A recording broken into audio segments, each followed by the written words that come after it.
क्या है 12वीं के बाद में आपके पास में सीटी पास होना चाहिए।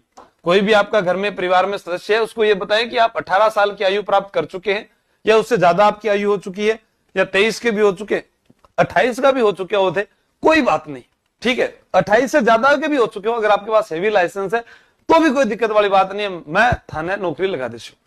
आपके पास एनसीसी है, आपके पास में होमगार्ड का डिप्लोमा है, होमगार्ड सर्टिफिकेट जिसको बोल सकते हैं, सरदार पुलिस पटेल का डिप्लोमा है यूनिवर्सिटी का जो, और आप खेल कोटे से आते हैं, आप तलाकशुदा हैं, आप विधवा कोटे से आते हैं, तो भी आपका चयन हो सकता है। किन किन भर्तियों में हो सकता है, कहां? अभी एक सपना आपका टूट गया होगा सितारों वाला, ज्यादा फीस के कारण, लेकिन कम फीस के कारण आप वन पाल एक स्टार बन सकते हैं, लेकिन ये तो नई वाली भर्ती में नहीं, पुरानी भर्ती के अंदर इसके भी नए पद आएंगे। इसके 10,000 है, ये भी पुरानी भर्ती में चल रहे हैं पद, ठीक है। तो बाबू की राजा नौकरी होती है, आराम से बड़े से बड़े अधिकारी तनख्वाह नहीं बनाए तो उसको आना पड़ेगा इसके दफ्तर में।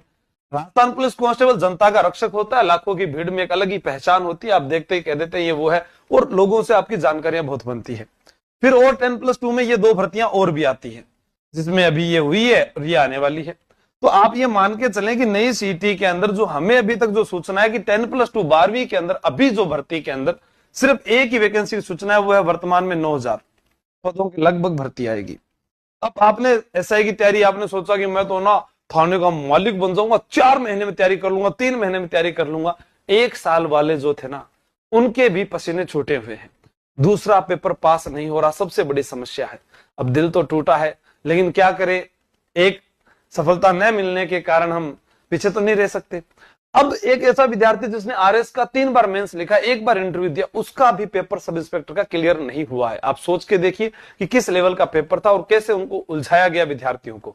तो हो सकता है कि आपके पास और नहीं तो ये तो एक अच्छा ऑप्शन है कि एक नौकरी लेके आप बैठ जाओ, ताकि आपका जो है अरे हॉस्टल का खर्चा, पढ़ाई का खर्चा, घर वालों का जो दबाव या जो मानसिक तनाव है शादी को लेकर, उम्र को लेकर, वो कम हो जाएगा। उसके बाद जब दोबारा आए तो वापस मैदान में कूद जाना।